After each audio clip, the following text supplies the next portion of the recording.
बोलो श्री कृष्ण कन्हैया लाल की जय, रामचंद्र महाराज की जय। આજે આપણે ભગવાન શ્રી રામચંદ્રનું જે પાવન રામ કથા છે એને આપણે બે શ્લોકમાં એક શ્લોકી રામાયણ છે એના વારામાં આજે આપણે અધ્યયન કરવાના છીએ। શ્લોકના વારામાં શ્લોક આવી રીતના છે। आदो राम तपोवनादिगमनं हत्वा मृग कांचनं वैदेही हरणं जटायुमरणं सुग्रीव संभाषणं बाली निर्दलनं समुद्रतरणं लंकापुरी दाहनं पश्चाद् रावण कुंभकर्ण हननम् एतद्धि रामायणम्। श्लोकનો અર્થ એમ છે, આદો રામ તપોવનાદિ ગમનમ। આદો એટલે સૌથી પહેલા તો કથામાં રામજી વનવાસ ભોગવવા જાય છે 14 વર્ષનું। હત્વા મૃગ કાંચનમ એટલે એક સોનાનું મૃગ એમને ત્યાં મળે છે। વૈદેહી એટલે સીતા માતાનું હરણ થાય છે। જટાયુનું મરણ થાય છે, જે સીતા માતાને બચાવવાનો પ્રયાસ કરે છે।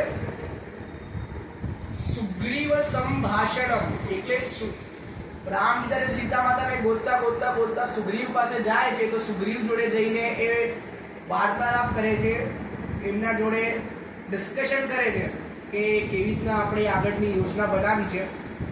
ત્યારે એમને બાલીની વસ્તુ ખબર પડે એના મોટા ભાઈના વારામાં, તો બાલી નિર્દલનમ તો રામજી પેટના પાછળ છુપીને બાલીનો વધ કરે છે। એના આગળની કથા છે સમુદ્ર તરણમ, સમુદ્રને પાર કરીને જાય છે આ લોકો। લંકાપુરી દાહનમ, હનુમાનજી લંકાપુરીને આખું જલાઈ નાખે છે એમની પૂંછથી। પશ્ચાદ રાવણ કુંભકર્ણ હનનમ, એના પછી રાવણ ને કુંભકર્ણ નો વધ થાય છે, અને આ જ છે રામાયણ। આવો શ્રી રામનો શ્લોક હતો, બહુ સુંદર।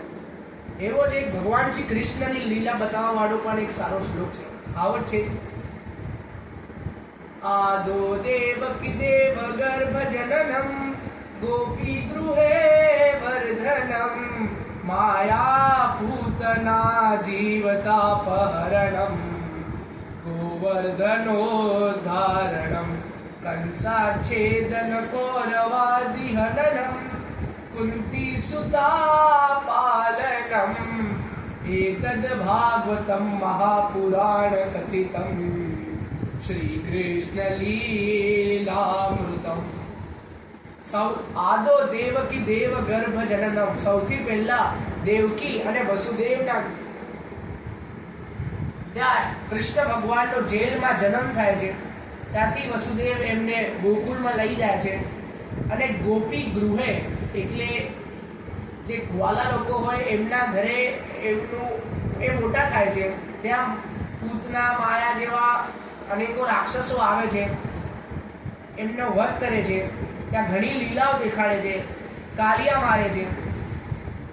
ગોવર્ધનોદ્ધારણમ, ગોવર્ધનનો ઉદ્ધાર કરે છે ભગવાન, એમને એમની આંગળી પર ઉપાડે છે। કંસાચ્છેદન, કંસનો વધ કરે છે।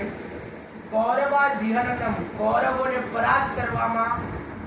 કુંતી સુતા પાલનમ એટલે અર્જુન, કુંતી સુતા એટલે કુંતીનો પુત્ર અર્જુનનું પાલન કરે છે, કૌરવોને હરાવવામાં મદદ કરે છે।